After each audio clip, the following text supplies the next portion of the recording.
You are listening to the Gird Up podcast, an unapologetically Lutheran voice for the ordinary Christian. My name is Charlie Ungemach, and today we have a very special treat for you. It's called a Gird Up BroCast. If you haven't experienced one before, you are in for a treat. We'll get to that in just a moment. Before that, if you want to be a part of our mission here at Gird Up to flood the internet with confessional content, you are in the right place. You can hit follow, subscribe, you can leave a rating and review, or you can share this episode with someone who needs community just like this one. We're not looking for 5-star ratings and reviews. We're looking for honest ones. So please leave us an honest rating and review down below. If you'd like to help support the work that we do here at Gird Up, please consider making a donation. We call it a cup of coffee donation because for $5, the price of a cup of coffee, you can help fund the work we are doing here as we prepare the people of God for whatever lies ahead. So go down to www.girdupministries.com, select buy us a cup of coffee at the bottom, and make your donation there. Of course, the link to the website will be in the show notes below. If you want to stay connected, sign up for the Gird Up Dispatch, our weekly email with updates, resources, and encouragement to help you stand firm in your faith. Of course, you'll find a link down in the show notes below. And finally, if you've got questions or topics that you want us to address or guests that you want me to interview, send those suggestions our way via the link in the show notes below. With all that said, pull up a chair because we're going to talk about Jesus for a while. Kind of, sort of, because today is a BroCast, and we're going to be joined by Mr. Connor Herder and Mr. Cameron Schrader, Vicar Connor Herder and Vicar Cameron Schrader, and we'll have a special guest on later as well for trivia. But a Gird Up BroCast is an opportunity for the bros to get together and be entirely unserious about the holidays. So today is our 2025 Christmas episode.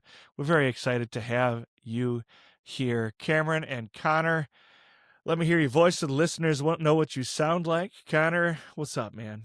How's it going, Charlie? It's good to see you again. Oh, it's good to see you too. I can see through your beard, and I don't know how to feel about that. Yeah, it's just one of those days. I didn't put anything in it this morning, and with the white shirt in the background, it doesn't help. You're still beautiful. And Cameron, how you doing, brother? Great, Charlie. My beard is fully transparent this evening. How long you been growing that out? About 4 hours. Yeah, since this morning. So hot start, but it's good to be here. You're beautiful too, Cameron. Thanks, All right, man. we're going to start the podcast off today with some Christmas toasts. Cameron, I'm going to invite you to go first, brother. I'll go second. Connor, you can pull up the rear. These are toasts entirely up to the guys, what they want to write to get us started on our celebration of the incarnation. Of course, totally unserious. Go ahead, Cameron. To John, for writing the most concise yet theologically dense paragraph about the incarnation the world has ever seen or ever will see, during a time of year when everything comes just a little too easy. You fill a pastor's or pastor-to-be's schedule with earnest, sweaty toiling, and Christmas cheer. As the afternoon Georgia sun makes it just warm enough to golf at 2 p.m. on a Tuesday in December, may the dawning light of our salvation, the word having become flesh, and the oh-so-easy-to-translate but wow-so-hard to talk about message of Christ tabernacling among us, may it defrost every cold and frozen-over heart this Christmas to warm our souls with a light that lightens the darkness, the light that brings life to all mankind. Here's to John, and to the first 14 verses of his gospel. Here. Very nice. Very nice. Here. Love it. I've got Wenzel's commentary on the Gospels, and it is about 200 pages long. And of all 4 Gospels, no, it's more than that. But say it were 200 pages long, I would say probably 50 pages of it would be dedicated to the first 14 verses of John. It's just so dense. And he starts by saying, there's so much there. Well, it's probably better to just not talk about this because you're never going to say it better than John does. I put that in my text study, but yeah. So obviously you're preaching on Christmas Day and you're preaching on John. Yes. First draft complete, submitted. So I've made it out of the woods and I'm into the fine tuning phase, but yeah, it's going to be a really fun one. It's a really crazy cool text and one of those that like getting to preach on it kind of brings a full circle moment of like, wow, like I get to be a vicar and I'm actually like preaching on Christmas Day. Like how cool is that? Yeah. Yeah, that is a cool feeling. Yeah. I got to preach on John 1 last year, and I remember thinking, 1, I am so unqualified to do this, and 2, I'm just going to have to preach on the same text again next year. Well, we're doing a lessons and carols service on Christmas Day, so I'm not preaching on Christmas Day. Okay. So I don't have to preach on the same text 2 years in a row. I kind of wish that I had the opportunity to do it now, though, because I would preach it so much better this time. And by the next time you do preach it, you'll look back and be like, I just got to write something fully new. I'm going to throw away that text study and start over from scratch. Yep, you gotta. Connor, are you preaching Christmas Day?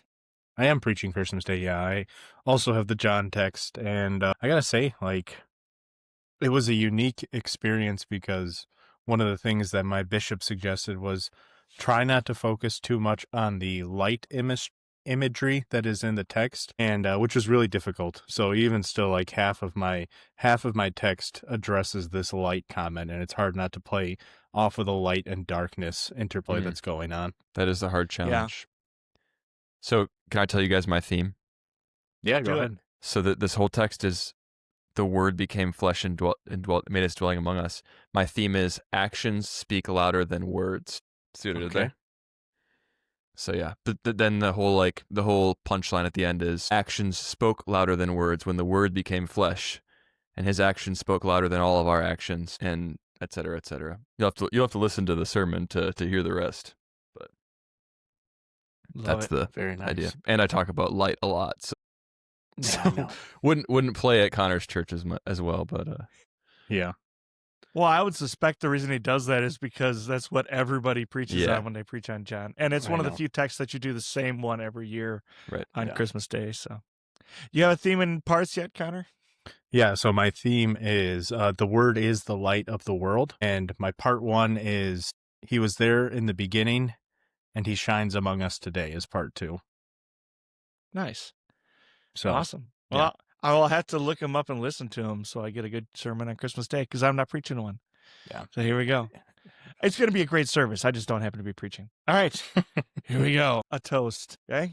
The people walking in darkness have seen a great light. On those living in a land of deep darkness, a light has dawned. We live in a dark world. There is no denying that we live in a dark world. It truly is a land of deep darkness, as the word says. And if anything, it's growing darker by the day. If I'm wrong about that, it is not because the world is better than I think it is. It's because the wickedness of the world has already reached its full height. Either way, the darkness is real and it's not going away. And yet, even so, there are pockets of light. Homes where light has dawned and joy with it. Families where the flame is guarded, tended, and handed down from one generation to the next. Churches where the children of the light gather to be filled again with that otherworldly glow, the light that bursts forth into glorious day and bids the darkness flee. This is a light that shines in the darkness, and the darkness cannot overcome it. The darkness rages, but we do not retreat. We rage back, calling upon the one who became flesh and made his dwelling among us, whose glory we have seen, full of grace and truth. We are the light bearers.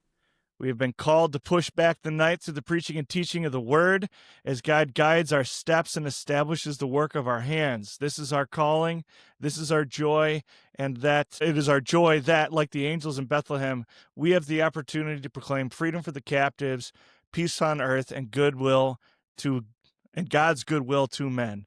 So here's to those who do not go quietly and those who rage against the dying of the light. Love it. Like that. Cheers to that. Are we drinking out of the same glass, Cameron? Very close. Gotta love Lakefront. Very close. Shout out. Not a sponsor. Love Lakefront. Not a sponsor yet. Not a sponsor yet. I love Lakefront. I miss it. Gotta be honest. The best beer in the city of Milwaukee. I have to say it. It's up there. This is a huge sidebar, but now we're talking about it. That's so many fun nights playing board games with friends there. Like it's just a great room to hang out in. Just a great tap room. Was that the one we went to last year? You and I? Yeah, we took all the juniors there. No. Right at the beginning. No, that was City Lights. Also a good brewery. The beer's not as good, but it was good. It was a good vibe. You and I have never been to Lakefront together. We will go. We'll make that happen. I'll come with. It is an excellent vibe. It is the only brewery tour in the world better than the one I give. Good food too. So maybe I need to go get a job there. great food. Probably the best cheese curds in the city of Milwaukee. Ooh, I that's a said bold it. claim. I'll They're- stand on That's a it. bold crazy. claim. Yeah. I That'd like be a that. great, Yeah. a Everything great about Gird Up. Lakefront is awesome. A great Gird Up segment would be a Milwaukee brewery tier list, Oh, I thought we were going for a cheese curd tour. Ooh. or yeah, like Yeah. a cheese curd crawl. Yeah, yes. Yes, I love this idea. Hey, there's no reason we can't do the summer holidays for broadcasts, actually. That's true. So we could just do that as part of the. I like this idea. When is National I Cheese like Curd this a Day? lot. Yeah, that's a good question. There's definitely a that's- National Cheese Curd Day. Yeah.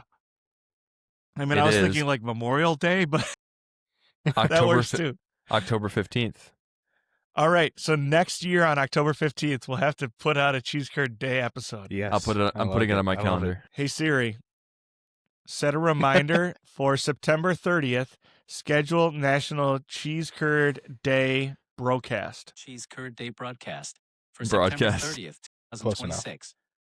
Close enough. All right, we're gonna do it. It's great. I love it. Back to Christmas. All right, Connor, what do you got for us? Well, it's going to be hard to follow those two up, but here we go. I'm glad we're all sticking to the same kind of theme here. So here's mine. It says, Christmas always hits me in the quiet moments. When the lights are on, the house finally slows down, and you remember that God didn't save the world with power or noise or force, but with humility. Christ entered the world the same way most of us actually change, quietly, inconveniently, and without applause. Christmas reminds us that real courage isn't loud, brotherhood isn't flashy, and hope doesn't need perfect circumstances, just faithful men willing to show up. So here's to brothers who keep showing up. Here's to courage when it's costly, and here's to the light that entered the darkness and never left. Here's to Christ and girding up together. Hey, Amen. you're gonna get marked down 5 points though because you talked about light. Yeah, I know. I know. But girding up cancels the negative points. That's right. You get bonus I points agree. for mentioning the name of the podcast. So That's right, yeah. awesome. I love it. Thanks, guys. That's a good way to start. Yeah. We're going to move into Naughty or Nice now. Naughty or Nice is a simple game. We just name something from Christmas and decide whether it is naughty or nice. Obviously, naughty being, I don't like it. Nice being, it's good. Let's keep it. I love it. And so I'm just going to go through a nice long list of items. And if you are watching or listening, feel free to leave a comment down below if you disagree with one of our takes. I would love to debate with you in the comment section. Just so you know, I will tell you ahead of time I'm right and you're wrong. So here we go. Eggnog, naughty or Naughty. nice? That's naughty. I'm Terrible. going nice. I like good eggnog, and Charlie- I like putting a little brandy in it. I was going to ask, is it better or worse with a little help from your friends? It is excellent on its own. It's even more excellent with a little help from my friends. I prefer it straight up, personally. Okay. Shout out to my mother-in-law, who makes excellent eggnog. Well, I was about to say that I never trust homemade eggnog. I refuse to drink it because I've had bad homemade eggnog. It doesn't matter how good the homemade eggnog is, it's still homemade. Got to go to the Patterson house, Charlie, All right. Got to get me an invite. next Got year. to get me an invite. Maybe if I tell them I'm willing to go back on the call list for emergency teaching calls, they'll invite me over for Christmas. You'd have a great time there. We'll make it happen. All right. Die Hard, naughty or nice? Naughty. Nice. That's not a Christmas movie. I'm going to say naughty, not because I don't like the movie, but because I'm with Connor. It is a movie that happens at Christmas, not necessarily a Christmas movie. Mm-hmm. I'm saying nice, not because I am willing to die on the hill that it's a Christmas movie, but because I am very much a person who is selective in my indulgence in Christmassy things during the Christmas season. So like Okay. today, for example, no Christmas music today. It was like just a other stuff kind of day. And so like, good movie. See, it's interesting because I'm exactly the opposite. I am no Yeah. Christmas ever, except for maybe one day in July, and I'll choose my day carefully. There's no Christmas ever at any time for any reason until after Thanksgiving. And starting on the day after Thanksgiving and going through January 6th, it is only ever Christmas all the time. Like I feel guilty if I listen to something other than Christmas music. Yeah. What's I your- will what's watch your start every date? bad Christmas movie. The day after Thanksgiving, whatever day that is. Okay, that's fair. Yeah, I'm I there. agree. I'm there too, but I just can't. I just can't. I can't sustain for that long as much as I want to. I made an Advent playlist this year that I really got into though, and that helped me. But Advent music, It does. not Christmas music. I actually do also find that helpful because then I'm ready for the Christmas season to be over and to get back to normal life. Yeah, And it actually helps me because I will get really emotional and sentimental when the Christmas season is over. If I don't get it, if I don't push hard, if I don't lean into it, then I end up getting like disappointed and sentimental about it. So it Sure. is actually kind of a coping mechanism. But all right, the next one ties right into that. Decorating before Thanksgiving, naughty or nice? Naughty. Naughty. very Yeah. very naughty. Agreed. It is as Agreed. naughty as can be. In fact, this is probably why I'm still single. But there have been girls I was interested in. I found out that they decorate at like the end of October. That was enough. Nope, we're not doing it. Game over. Not doing it. Can't be trusted. I would love to see just like a typed out criteria for dating Charlie, and it's just so wild and all over the place. Well, here's the deal. The list is actually, I just want to enjoy being around you. But if you're going to disrespect Christmas that way, I can't enjoy being around you. Yeah, That's fair. The Little Drummer Boy, naughty. We're talking the song here, not the movie. Naughty or Not the boy nice? himself. The boy was probably naughty. That's why he was He cast out on the sounds like a street. nice guy. Too. He's like the thief on the cross. He was naughty, and then he met Jesus. Right. Have I'd you say guys the heard? song is nice. Have you heard the For King and Country version? Yeah. No, I haven't. Have you ever seen it in concert? Not live. That's I like would love to. I haven't that's- either. I would say naughty asterisk, and the asterisk is that seems like anytime I see a clip from that concert, I'm like, that's pretty stinking cool. That's like Trans-Siberian Orchestra level of production. Ooh, yeah, that's a bold claim. I will add two more asterisks to that. The Carrie Underwood version where her son sings is awesome. It's awesome. Shout out, And Carrie. then the Leslie Odom Jr. version with I don't remember what country they're from, but it's like an African boys choir is singing. Those two, I will say nice. All the other ones naughty. I have not heard that version, but I am a fan of Leslie. Oh, So it's I'll excellent. check it out. Yeah, it's a good like R&B themed Christmas album. Yeah. It's good. He's good. All right. Opening one gift at a time and making everyone else watch. Naughty or nice? How many gifts are there? Yeah. It doesn't matter. It doesn't matter. It's whoever's in the room.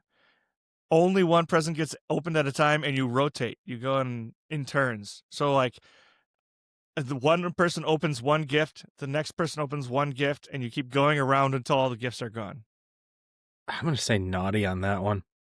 I think the assumption here is that there are many gifts and many people, and in that case, I would say naughty. These days, most of the time, we're doing like maybe a white elephant gift exchange or like something with a very simple prompt. It's like one gift and maybe 8 people or something like that. And in that context, I would say like then it's the game to like see what everyone got. But I would say in general, that just sounds painful.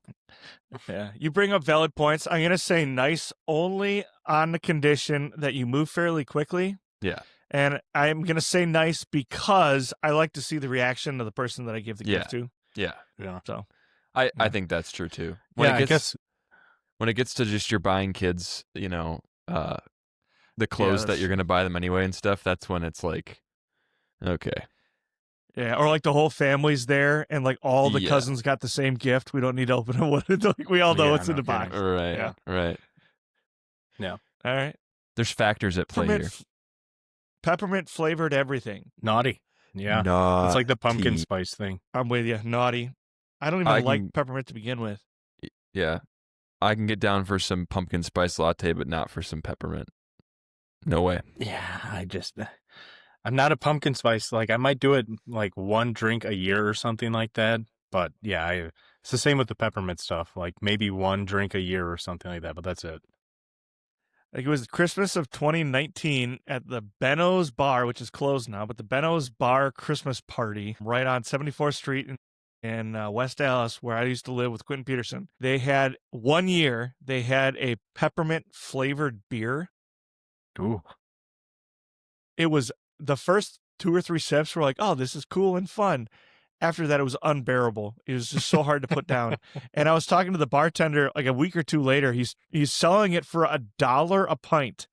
And he's saying he can't get rid of it fast enough because he keeps having to clean the beer lines once a day because the beer lines keep getting clogged because there's too much sticky in the peppermint beer. Just all around bad. Was it like a stout or what was it? It was an ale of some kind. It didn't turn out. The first couple sips, you only got peppermint. It was like, oh, this is interesting. And after that, you started to taste the beer. Not good. I could see like a peppermint, like milk stout or something. Yeah, maybe.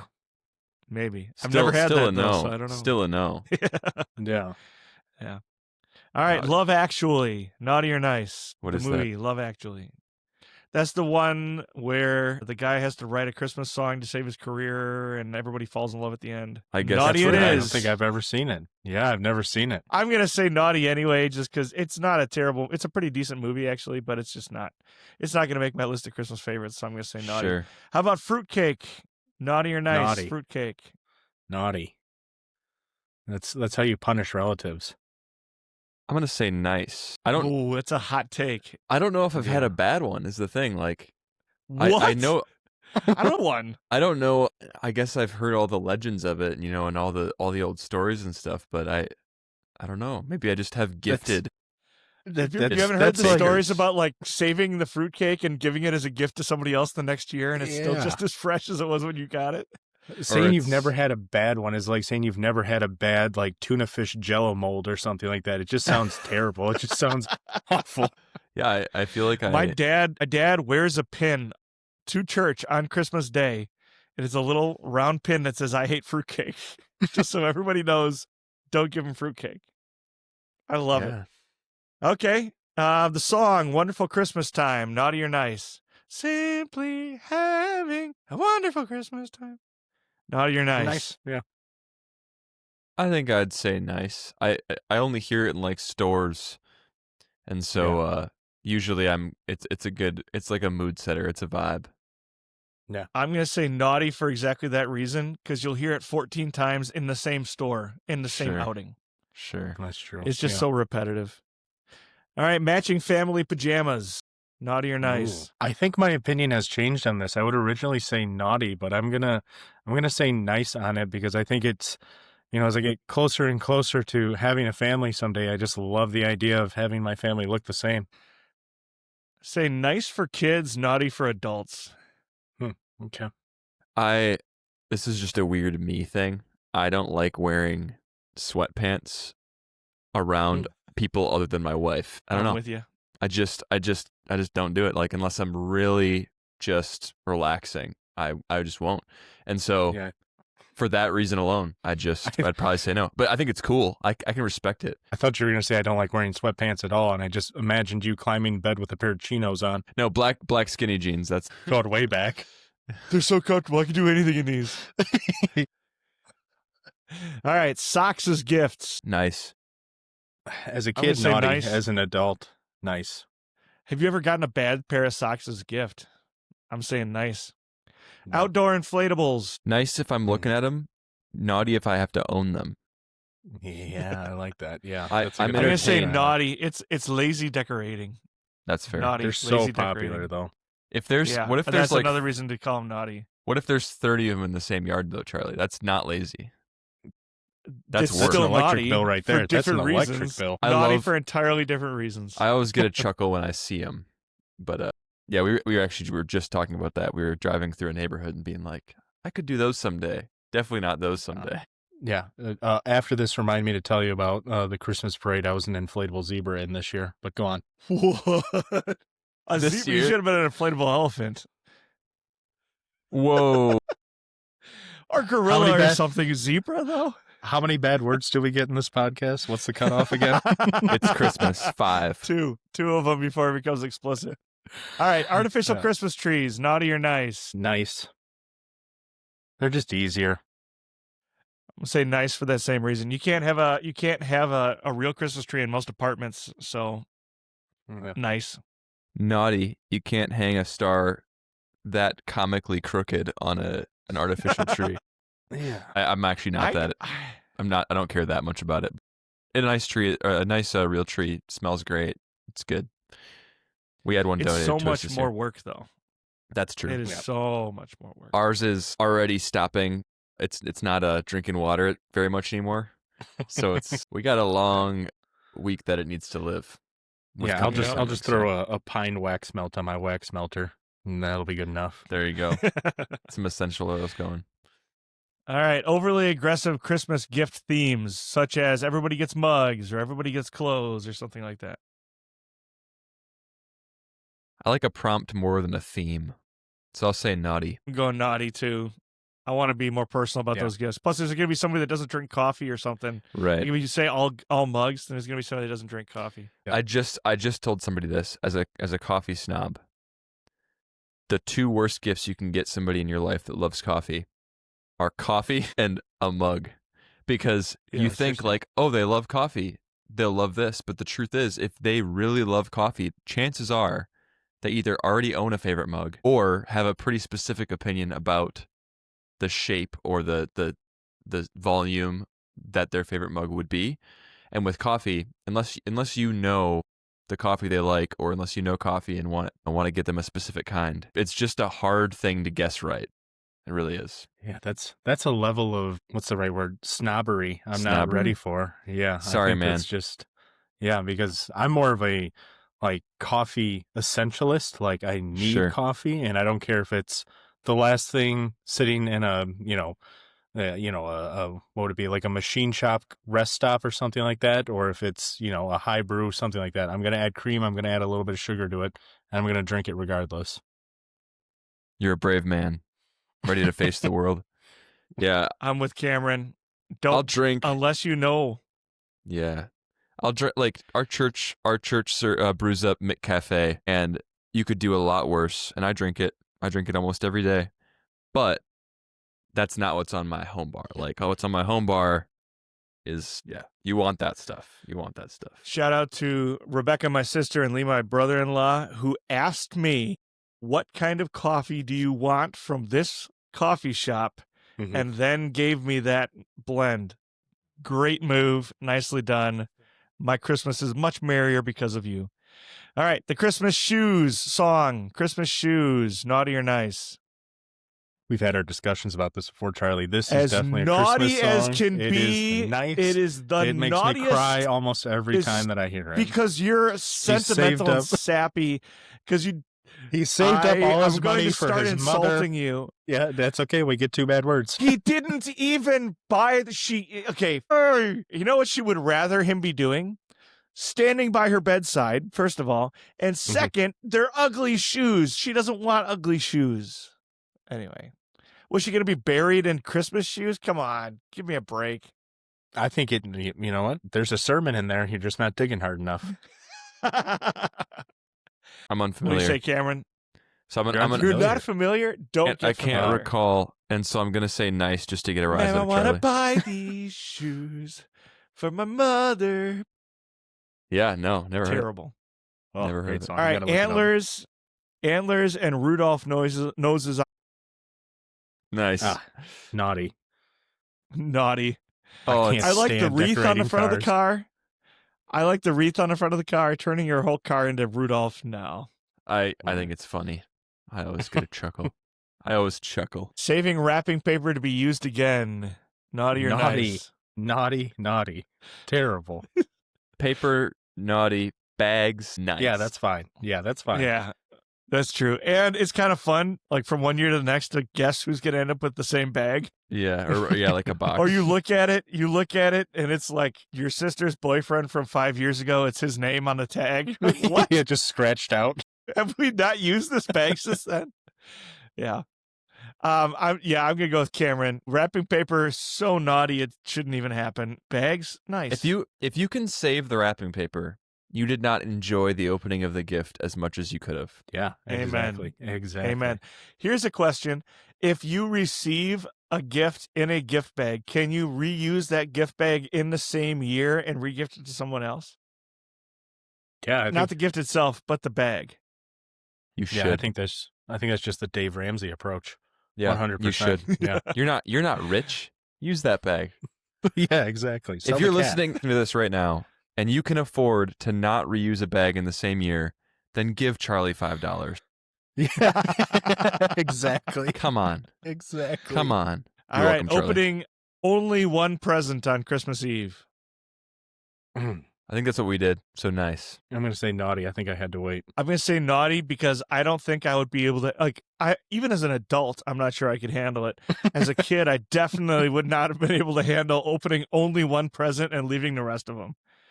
I don't think I can do I it. think we did. How about Yule logs or like the TV fireplace?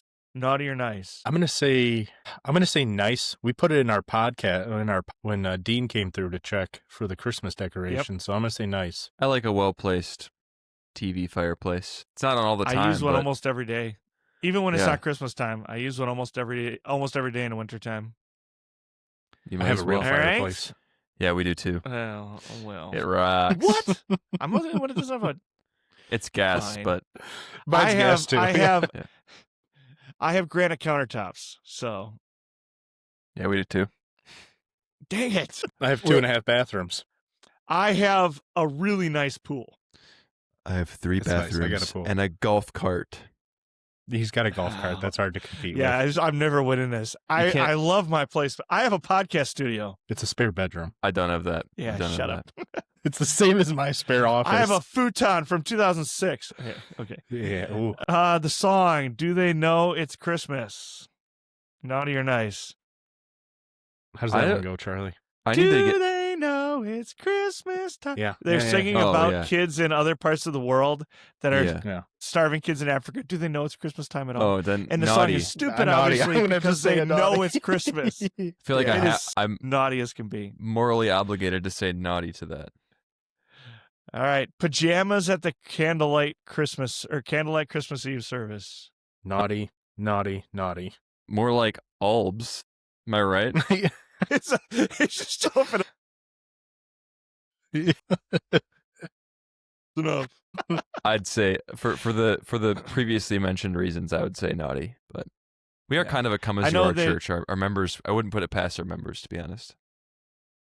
I know that you can make the argument like, oh, the lights are off anyway, blah blah blah. So what? You're still out in public. I'm anti pajamas in public ever. Agreed.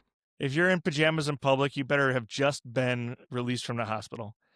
All right. Secret Santa at work. Secret Santa at work. I think the sentiment is nice, but depends on where you work, because there's just some places that it shouldn't happen. Yeah, I would agree with Connor. I'd say in general, it's fun. It's never that fun. It's always like, yeah, that'll be it. That'll be a nice thing, and Yeah. most of the time you end up with a Christmas treat that's around the house that you wouldn't have had before. But Yeah.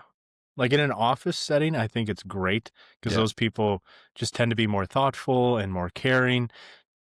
In a machine shop, it's like, thanks, Dale, for the safety glasses you stole off my bench earlier.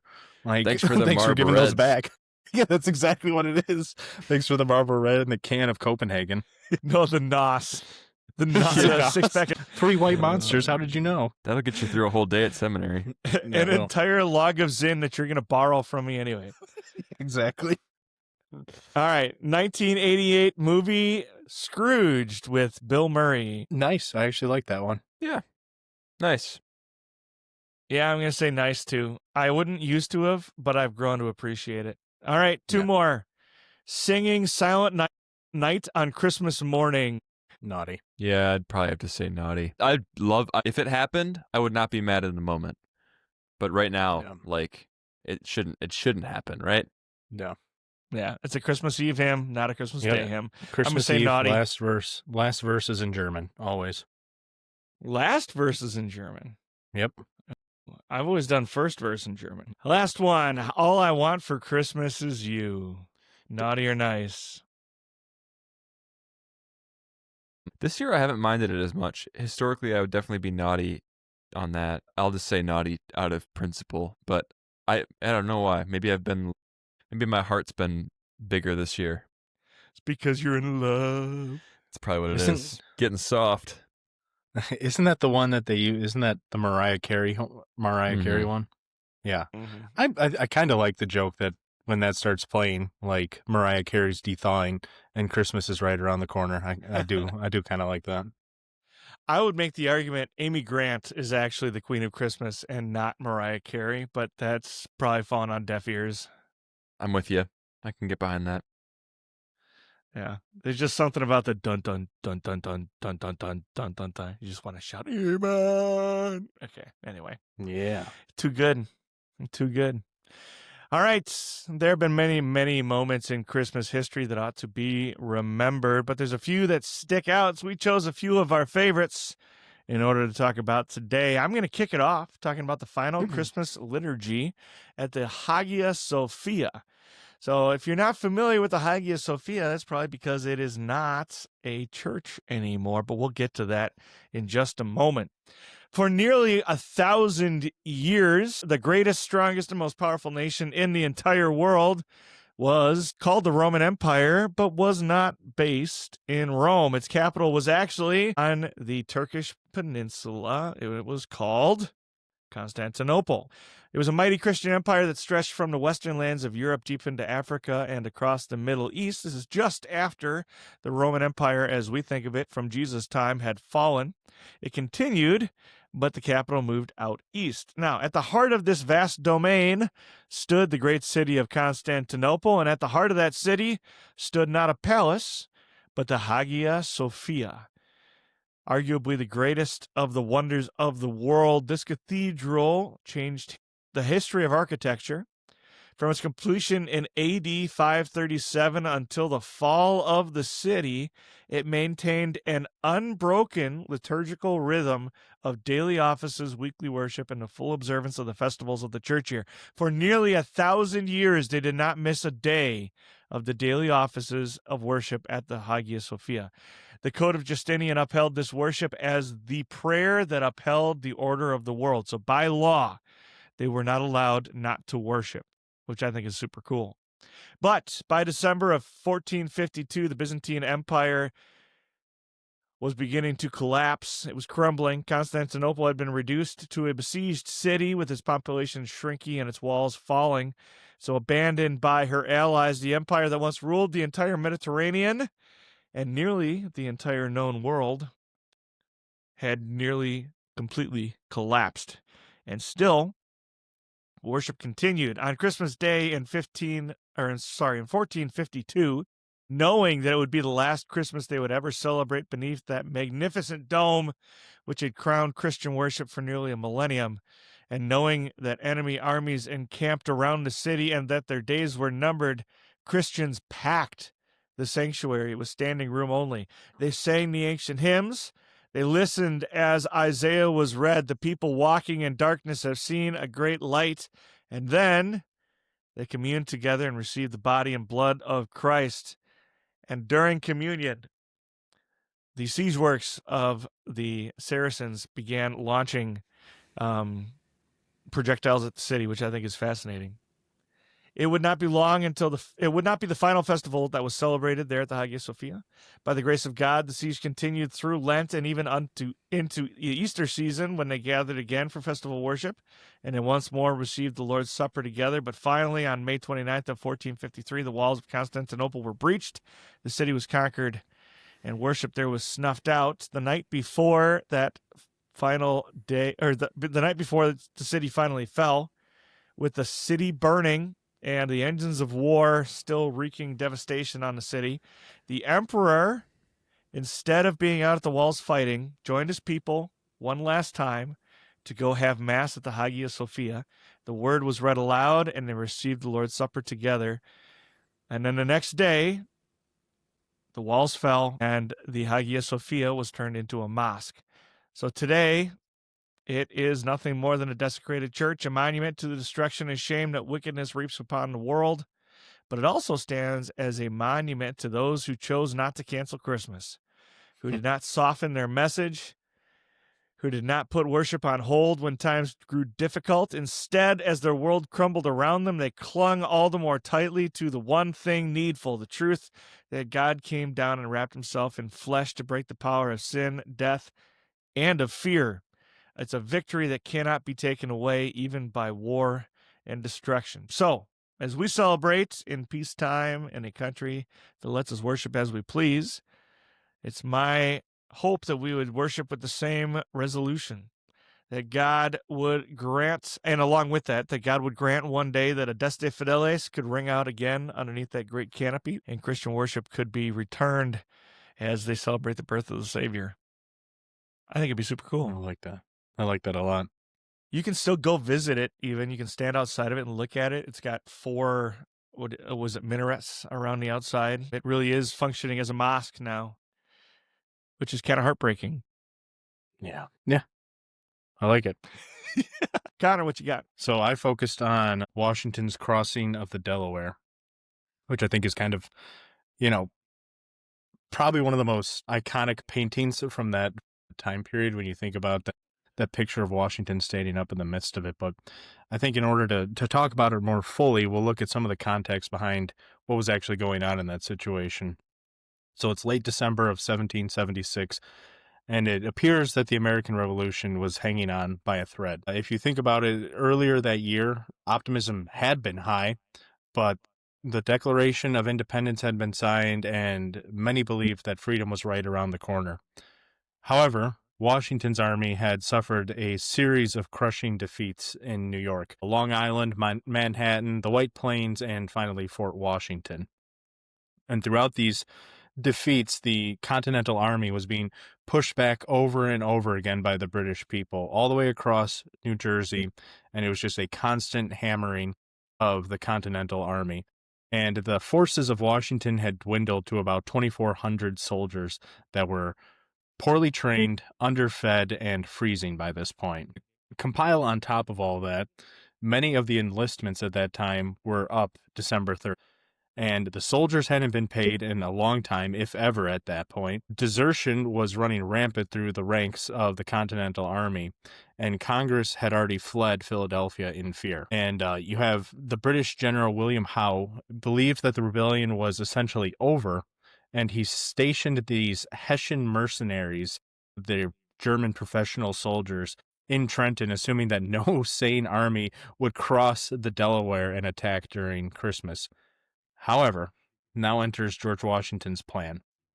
And what looks like a plan is well, we'll see. It says Washington knew that it was his last chance. If the army had dissolved by the end of the year, there would be no hope of the revolution, and his plan was bold, and basically he needed to perform a surprise attack on Trenton immediately after Christmas. And there were 3 crossings that were planned.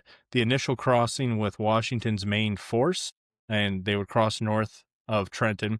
Then you have the second force, which would block any reinforcements. And then finally, the third crossing would be an attack from the south.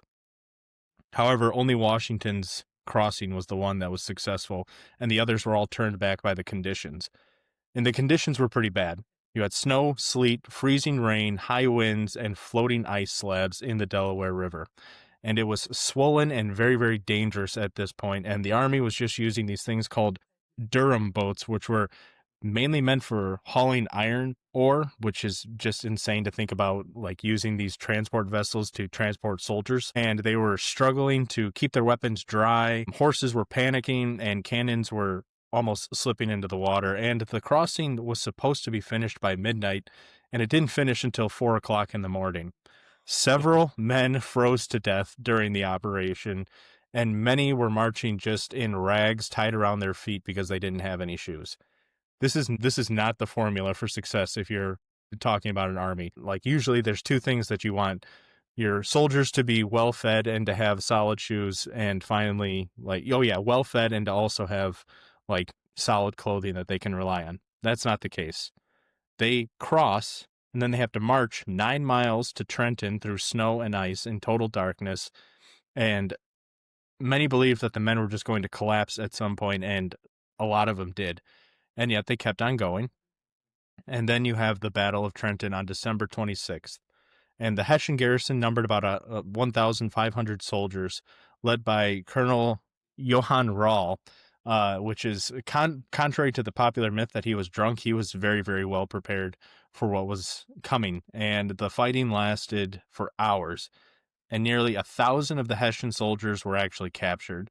There were minimal American casualties from the actual fighting itself, and it caused a huge, huge blow to the British morale, and it was kind of a turning point for much of the war.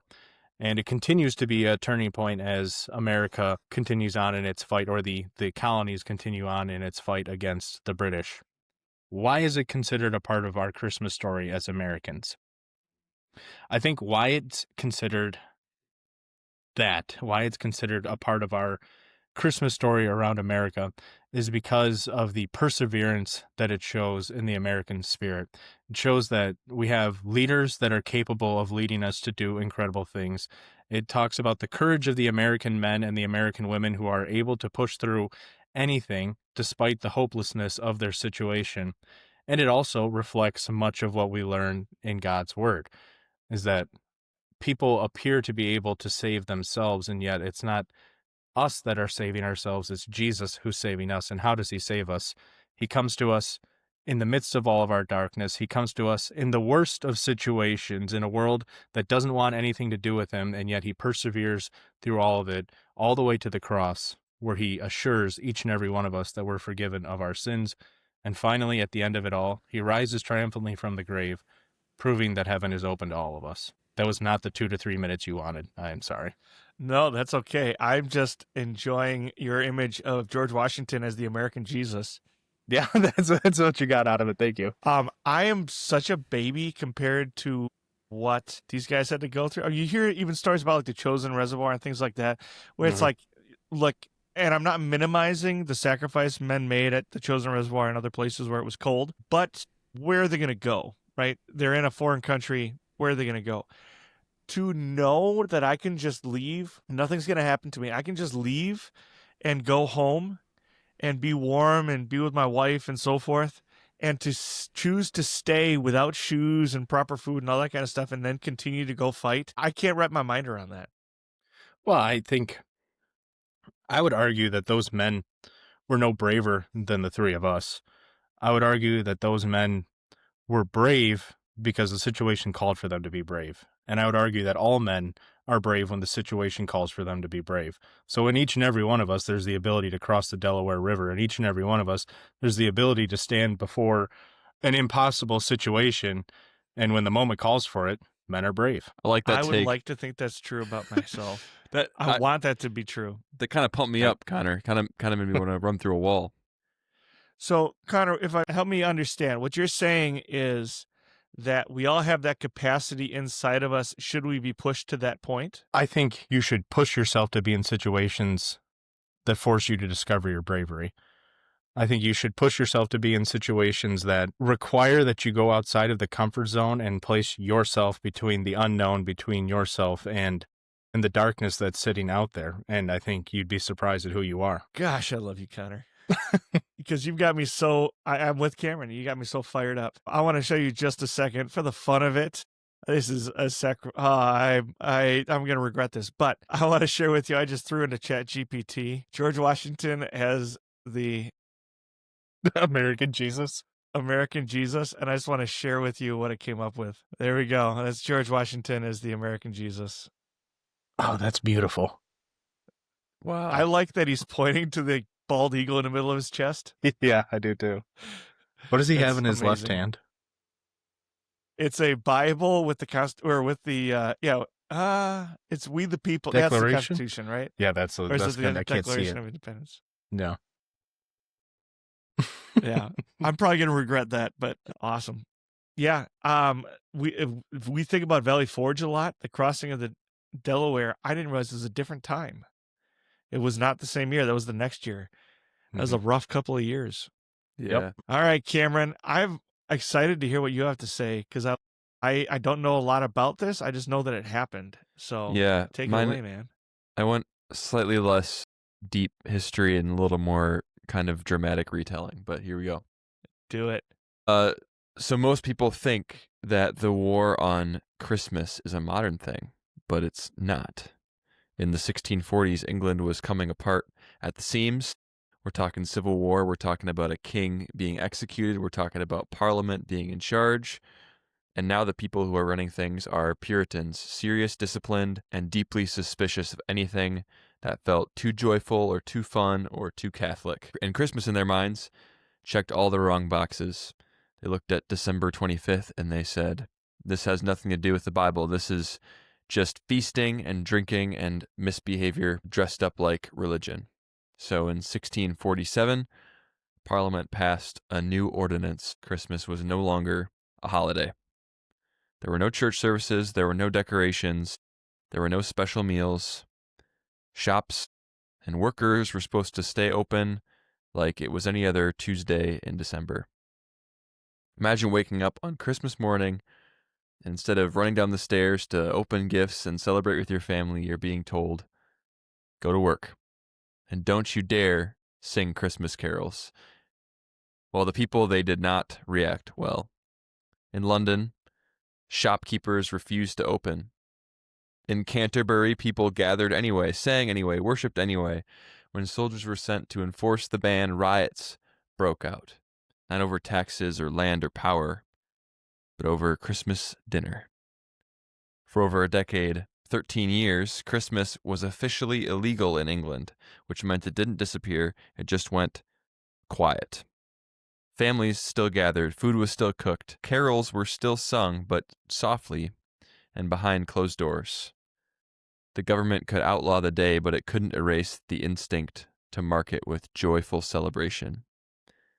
Then in 1660, Cromwell was dead. The Puritan experiment collapsed and the monarchy was restored. And almost immediately, almost defiantly, Christmas came roaring back like a lion. Bells rang, feasts returned, public worship resumed. It was as if the people were saying, you tried to take this from us, but you failed. And here's the thing. Christmas has always survived this kind of pressure. Herod tried to destroy it. Rome tried to control it. Cromwell tried to ban it. But it keeps coming back because it isn't just a tradition. It's a confession that God stepped into the world, whether the powers of the day approved it or not. You can try to suppress it. You can try to regulate it. You can even try to outlaw it. But Christmas has a way of banishing the darkness with the light. Very nice. I like love that. it. Thank you. It's also fascinating to think about Christians banning Christmas. Yeah. Yeah. Yeah, I mean it's legalism. It's convincing yourself that something is to enter your something into that blank. To in this case, too joyful. When you strip people of their Christian freedom, suddenly you have to decide where that line lies. I would never want to be a Puritan. Ooh. It's tough life to live. All right. I think the more we know about Christmas past, like historical Christmases, the better we can appreciate the situation that we're in now. Yes, there is all kinds of commercialism and things like that, and a lot of people miss the point entirely, and some people say happy holidays and all that. I would rather have somebody tell me to say happy holidays instead of Merry Christmas than to be threatened with arrest for celebrating Christmas. I would rather have my neighbors put up dumb inflatables and not go to church on Christmas Day than to have the murderous hordes of Muslims outside of my city laying siege to it on Christmas Day, right? Like, it puts our challenges in perspective. Like, we like to imagine that we're oppressed as Christians sometimes. Turns out some other folks had it worse, Yeah. I think it's nice to keep those things in perspective. Makes it really difficult to preach sermons about, the oppression that's supposed to come, the oppressive nature of the world against the Christian people when we live in this Goldilocks zone of the history of the world right now. More comfortable, fatter than we've ever been. There was a comedian who said we live like medieval princes where we can have food from random places across the world flown to us in a moment's notice. We choose what parts of the chicken we want to eat, whether it's the wings or the legs. We can have our homes hotter or colder at the flick of a switch. It's just really, we're in the Goldilocks zone of living right now. I like that. The Goldilocks zone. All right, we're going to transition to a new challenge. So, Keeping Christ in Christmas challenge. And in order to help us critique our devotions, we're going to invite on a very special guest. And our special guest is my mother, and joining her, my sister, Laura. Hello, you two. Hello. Hello. Merry Christmas. All right. Merry Christmas. Thank you. Good to see you. We just finished talking about a little bit of Christmas history, and the stories were kind of downers, to be honest. So now we're going to switch into a more upbeat segment here. Well, since Cameron won this round, we got to find a different way to beat him. So we move on to the plot of our very own Hallmark Christmas movie. This is supposed to be a pitch for the plot of a movie, not the movie itself. So plot ideas for a new Hallmark Christmas movie, and I think you guys, Mom and Laura, you guys prepared your own plot, didn't you? I brought. All right. All right. Okay, so the title of the movie is Snowed In with the CEO. So here's the setting. It is a warm-hearted small-town bakery owner who rents her guest room to a mysterious traveler during the Christmas Eve blizzard. He claims to be between jobs, but he's secretly the cold-hearted CEO planning to shut down the town's historic candy cane factory. Now, while he's in this town, he is forced to deal with baking montages, flower fights that turn romantic, and one elderly mentor who knows his secret. And by Christmas morning, the CEO resigns, reinvents the town, and chooses love over profit right before the bakery the bakery oven breaks and fixes itself. Who fell in love? The CEO with the old lady. Ugh, with the old It's lady. beautiful. CEOs are always old. Well, that's ageist. So they're two old people falling in love. Yes. Yep. Oh, that's sweet. That's sweet. That's less creepy. Yeah. So I it's got a like cute that. ending on the I end. like that. Yeah, Yeah. I like that. I like that. All right, Cameron, what you got? Okay. At Christmas time, a struggling but deeply charming American baker from the Midwest receives a mysterious invitation to compete in a prestigious holiday baking competition at a snow-dusted English manor. Letters thick, the wax seal dramatic, and the prize is vague but described as life-changing. Given the year she's had, that feels about right. Upon arrival, she is greeted by a dozen other bakers, all unfailingly polite, all wearing chunky cable knit sweaters, all pretending not to notice the ominous rules posted in calligraphy. Your elimination will be final. The hosts are two warm, quirky British judges who banter gently and say things like, "We just want you to have fun, and this is only a bit of pressure." They never explain where the eliminated contestants go, and no one asks. Each round is a classic Christmas baking challenge: mince pies, Yule logs, gingerbread villages. The tent glows with twinkle lights. Carols play softly in the background. Tea is always available. And yet, when a baker's sponge doesn't rise, or their custard splits, a bell tolls. The baker is politely escorted away by silent assistants in festive green coats. The judges offer sincere condolences. It was a brave bake. We never see the baker again.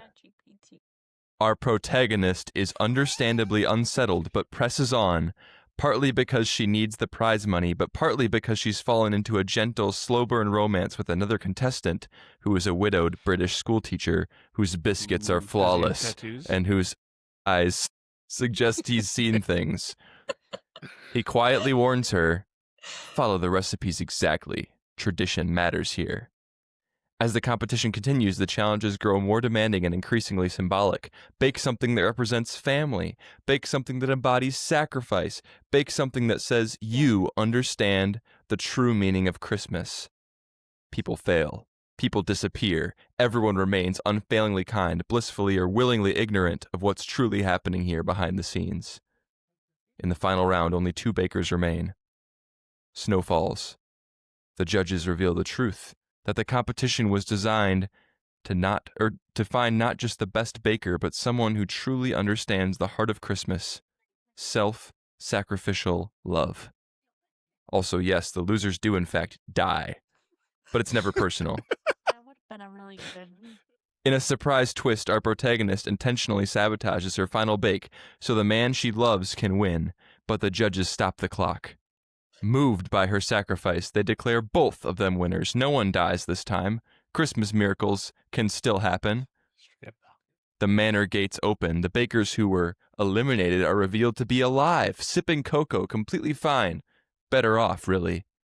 The prize turns out to be a cozy bakery where they can all work together. A fresh start.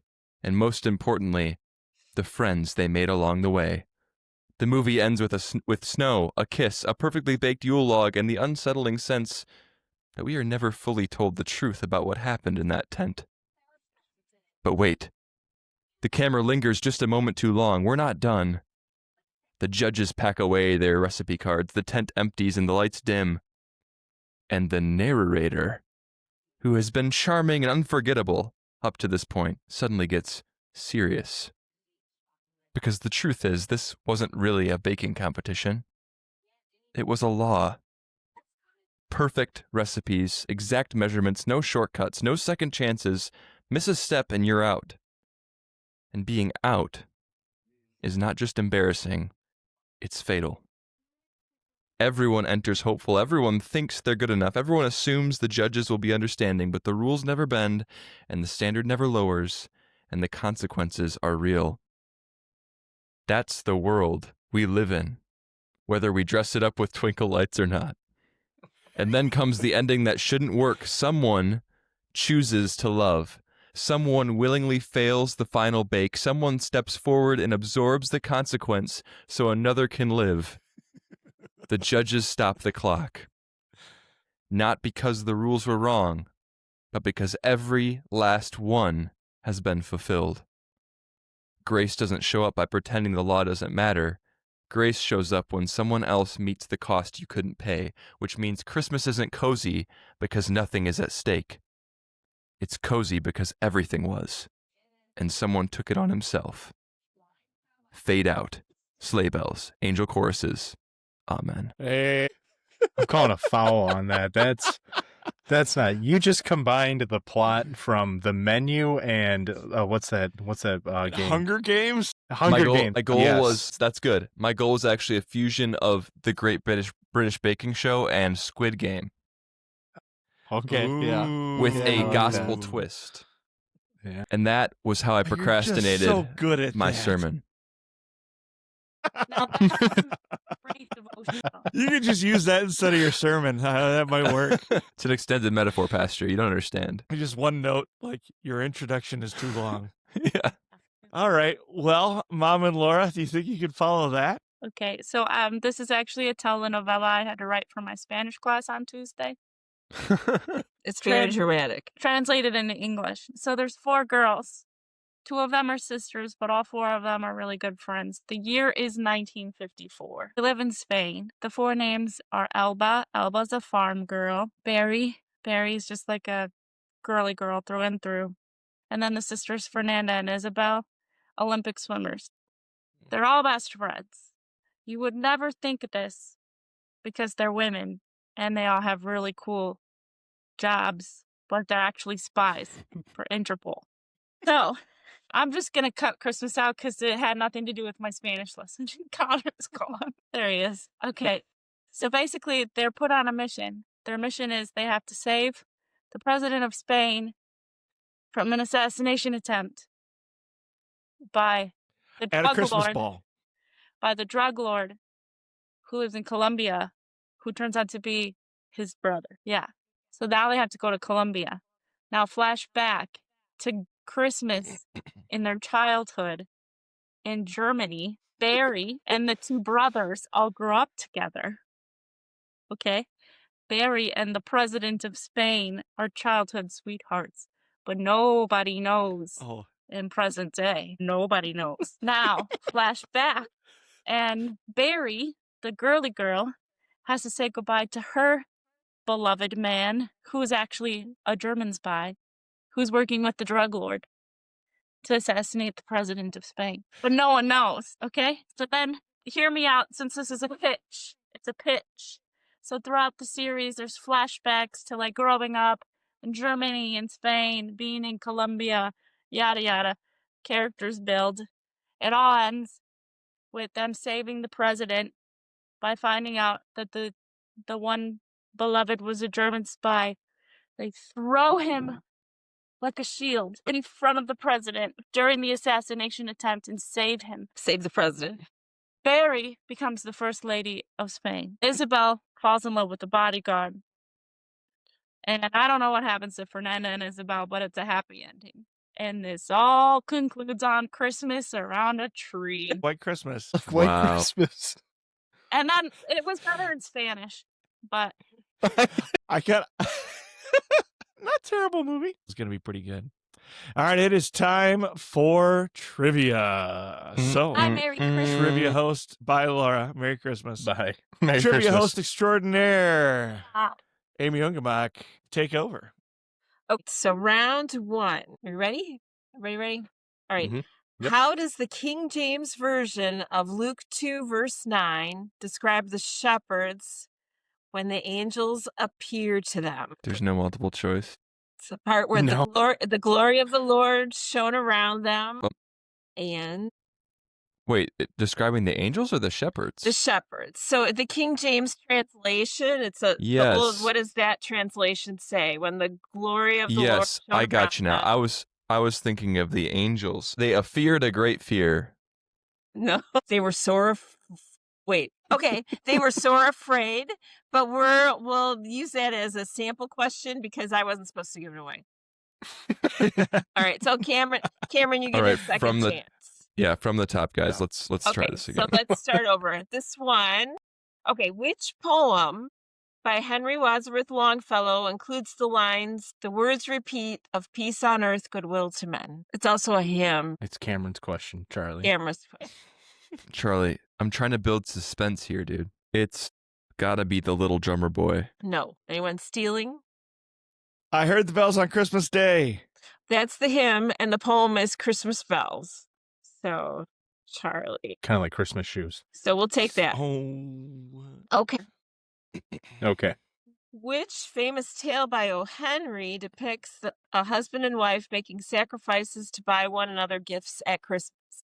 Famous. You guys are all Oh, well-educated men, so I thought I'd throw some hard ones. Yeah. No? Yeah, I'm gonna go Christmas shoes. No? Anyone stealing? I should know it, and I don't. By O. Henry. All right. It depicts a husband and wife making sacrifices to buy gifts for each other. Yes. Okay. Good. Yeah. Okay, I'm going to call it The Gift of the Magi. Oh, I was thinking of that Stephen Curtis Chapman song. Oh, In that one bedroom apartment on the humble side of. based. You don't know that one? Yeah. Okay, Charlie. In The Lion, the Witch, and the Wardrobe, Father Christmas gives Lucy a present, or you could say two presents. What is the present To Lucy? to Lucy? One of them is like a vial full of some sort of healing serum, Yes. and the other. You only needed to get one. So it's a dagger, and a healing cordial. Good job. I was gonna say a dagger. Well, you already got one. Sure, right, you so- were. That's true. That's fair. That's fair. Okay.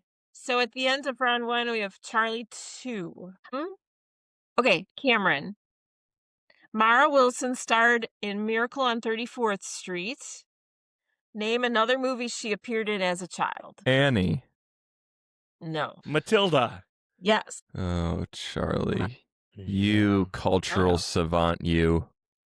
I wouldn't He's lived say through that. more of this than we have. Yeah. Okay, Connor. Connor, you can do Yeah. it. What is the Okay. name? What is the name of the Grinch's dog? Oh, Oh, come on. I thought this was a throwaway.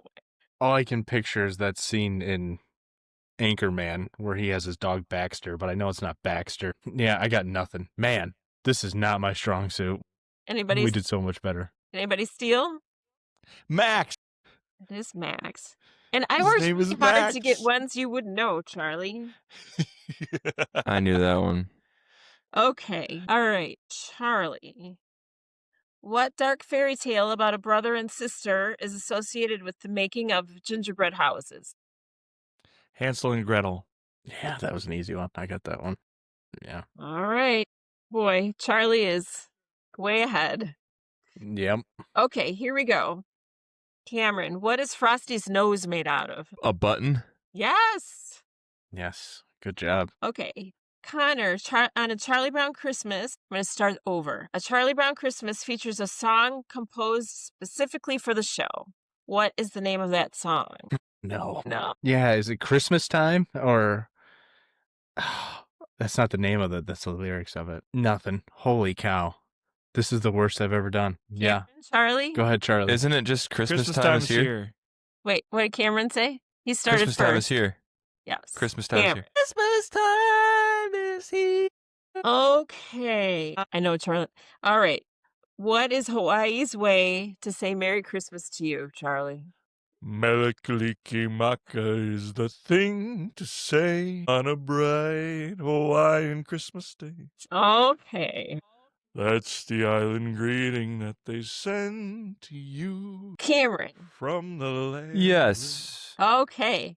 What is the only Christmas song ever to hit #1 on the Billboard Hot 100 chart? All I want for Christmas is you. That would have been my guess, but that's not it. How is Anybody that else? not? White Christmas. Nope. No. Is it a Mariah Carey song? Nope. The Chipmunk Ooh. song. Oh my goodness. Yeah. That shouldn't have been so Yeah. hard. Yeah. I respect that more than I actually White Christmas would have made sense too. Okay. Connor, this is a multiple choice. Always I got options. According to a 2024 Lifeway survey, what percentage of Americans say they typically attend church services during the Christmas season? Is it 31%, 39%, 47%, or 55%? 47%. Yes, that is correct. Finally, got some points. Okay, Charlie, who invented Christmas lights?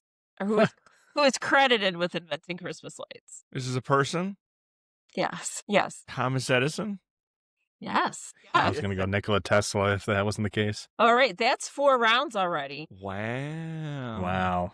And Wow. What's the score right now? is Yeah, you don't have to say it. What's his score right Charlie. now? Camera's in Yeah, it's second. Char- Connor is in third. Yeah, I got one. Well, yeah. We could do one more round if you wanted to. All or Let's do nothing it. bonus round. Yeah. Yeah, this is an Yeah, all let's- or nothing bonus round. Okay, I'm down with that. let's see. Cameron. Oh, we're back to the King James again. My How was specialty. Mary described in the King James Version in Luke 2? She specifically described. Virgin. Yeah, that's true. But give me. How about a second? How about a second option? When specifically the section where they are leaving Nazareth, heading down to be counted. Everyone. Well their with own child. city. What was Wait, it? what'd you say? Great. No, what'd you say? What'd you You were say? in the right. You were in the right area. But what did you say? I said great with child. No! Well, great with child is described. How many ghosts visit Scrooge on Christmas Eve? 4. Yes. Very good. Yeah. Okay. I probably would have gotten that wrong because I would have answered too fast. The Aluminum Specialty Company manufactured over 1 million aluminum Christmas trees, similar to those seen in Charlie Brown Christmas. What city was that company based in? And this is multiple choice. Spokane, Washington, Watertown, South Dakota, Manitowoc, Wisconsin, or Saginaw, Michigan. What was the name of the company? The Aluminum Specialty Company. That's not helpful. What were the options? Spokane, Watertown, South Dakota, Manitowoc, or Saginaw? Watertown, South Dakota. Saginaw, Spokane. Michigan. No, it was Manitowoc. Manitowoc. Really? Yeah. Well, you know what that means. Well, I know that like they build ships and things in Manitowoc, but I was thinking like where might the mines be? But I guess there's metalworks in Manitowoc. Interesting. I figured Spokane because it could get delivered to the Now, coast. guys, I wasn't keeping score, but I feel like I remember us saying it was an all or nothing round, which Yeah, would so mean far we've got Cameron with 1, Connor with 1, and I do have I have one more question. We want 2 more questions actually. One's hard, one is I don't think so hard. All right, Here we leave go. the hard. Let's hear them both. All right, so this is just open questions. first answer for anyone. The Rankin Bass Company produced a number of stop-motion Christmas specials, including one fictional story that features a nativity scene. What is the name of that The Little Drummer Boy. Yes, that's correct. So now it's 1-1-1. 1-1-1. Well, yep. All right. On what day of the week did Christmas Eve fall in 2022? Tuesday, Wednesday, Friday, Monday. Saturday. Sunday. Sunday. Who said Sunday? It was just all or nothing at that point. I think we said them all, It's didn't like, we? what are the days of the week? I don't think. Okay. I don't. And this one is a hard one, I think. Although, like you said, Okay. you're all well-educated men, so we'll see. Right. Who wrote the poem that turned into the carol In the Bleak Midwinter? Robert Louis Stevenson. No. No. Robert Frost. Mm-mm. Oh, No, it's Henry. older than that. Tennyson. It's not that old. Is it? It might be that old. Shoot. I just heard this the other day. There's a podcast called Hark, and it's like a public radio style podcast that goes through all the different carols and talks about their history. I just heard this the other day. Kipling. Is it William Shakespeare? Christina Rossetti.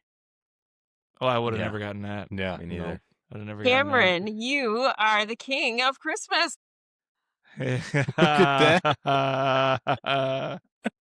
Guys, it Congratulations. really is a You festive deserve it time for of year. that. You deserve it for that. For both the story and for the sermon illustration. Those are both killer.